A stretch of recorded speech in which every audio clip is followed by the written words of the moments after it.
हाँ देखिए, हम आज चाहते हैं कि आपके दिमाग का कपाट खुल जाए, ठीक है। उसके लिए तो पूरा हम ग्रामर पोर्शन आपको पढ़ा रहे हैं, ठीक है। साथ में हम आपको ट्रिक भी बता रहे हैं कि आप बोर्ड परीक्षा में कैसे अंक, मान लो आपने कुछ भी नहीं पढ़ा, पाठक को भी नहीं पढ़ा, तो फिर कैसे पास होगा, ये चीज़, ठीक है। तो इसके लिए हम आपको सलाह देते हैं बेटा कि जितना हम यहाँ पर तुमको करा रहे हैं, sentence, active voice, passive wise, direct जो भी पढ़ा रहे हैं, सिंथेसिस, जो ट्रांसफॉर्मेशन, यानी कि one word substitute, antonyms, synonyms, जो भी हम आपको पढ़ा रहे हैं उतना ही पढ़ लो बस। विश्वास करो आपका 90 प्लस जाएगा, ठीक है।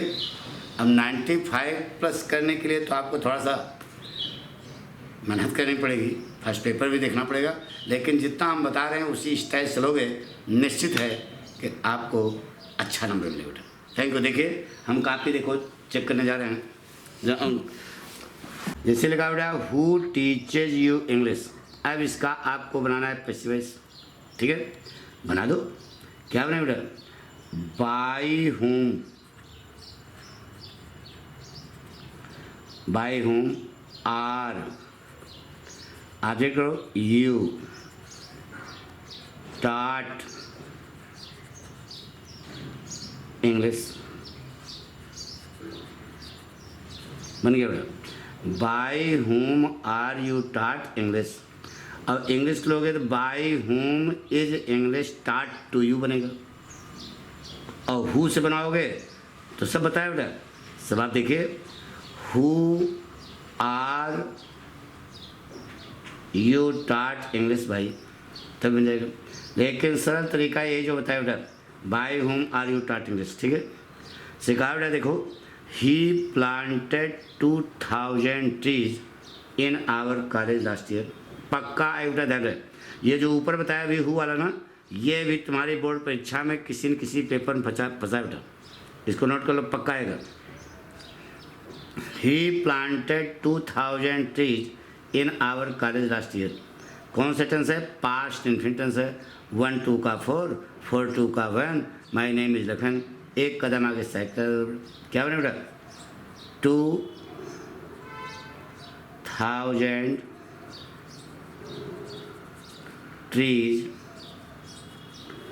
now were planted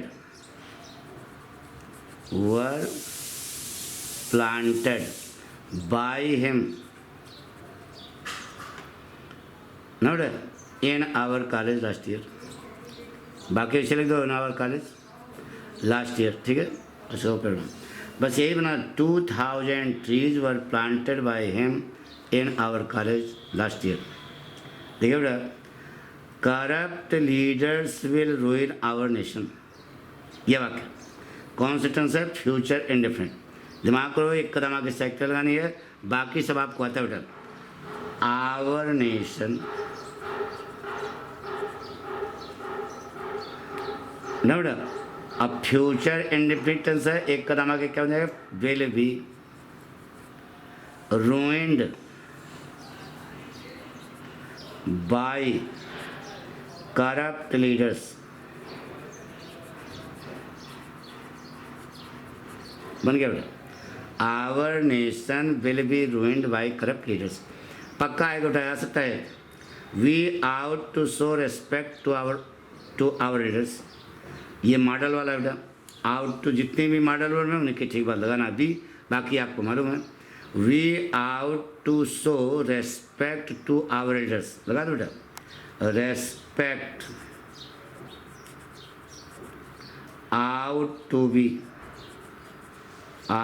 B showed ना बेटा by us to our elders.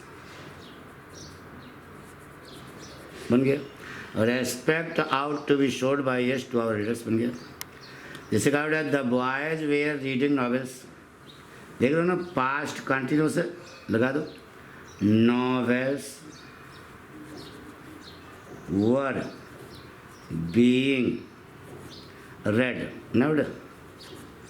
by the boys। बन गया, नहीं समझे?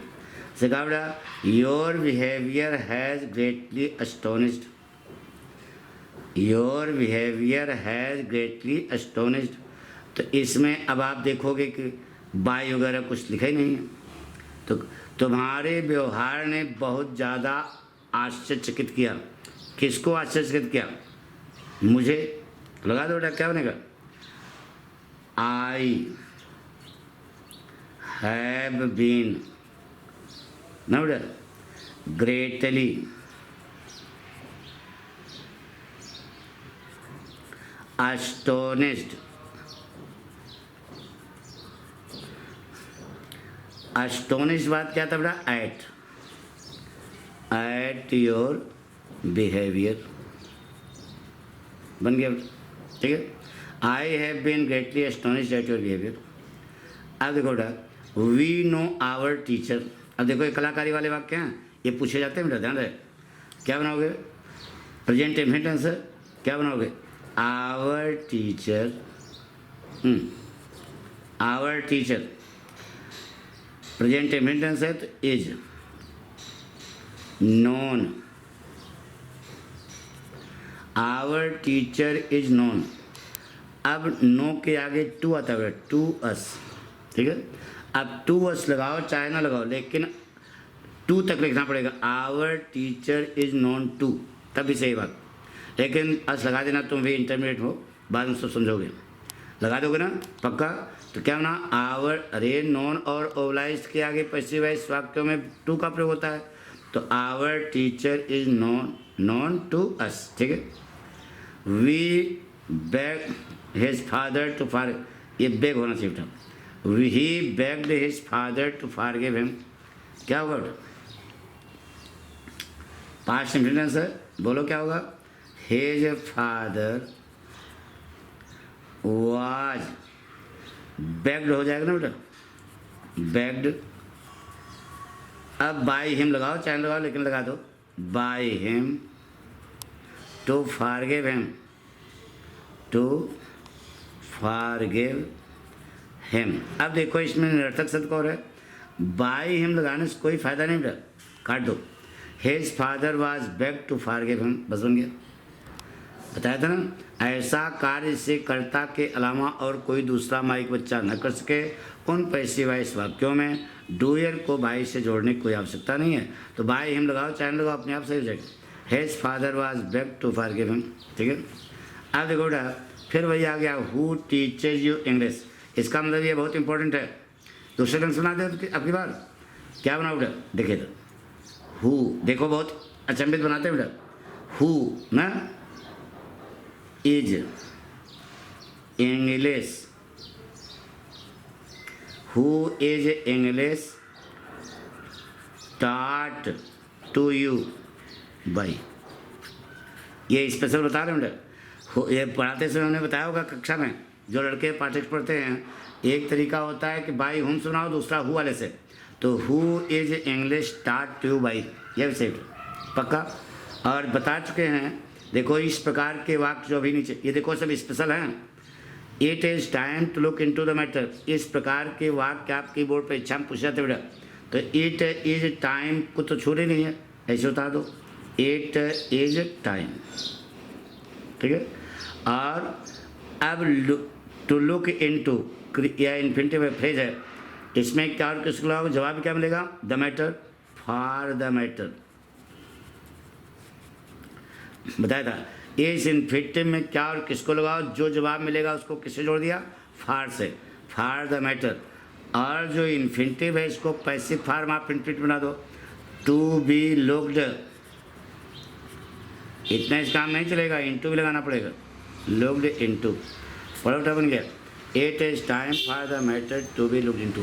तो हम यही कहना चाहते हैं बेटा कि आप इसी प्रकार यही केवल जितना बता रहे हैं यही आप करते रहोगे, निश्चित है 2-3 बार कर लो, अपने आप तैयार हो जाएगा, ठीक है। आपके लिए यानी चक्रव्यूह का 7वां द्वार भी आप तोड़ लोगे, ये हम चैलेंज करके कहते हैं। Thank you.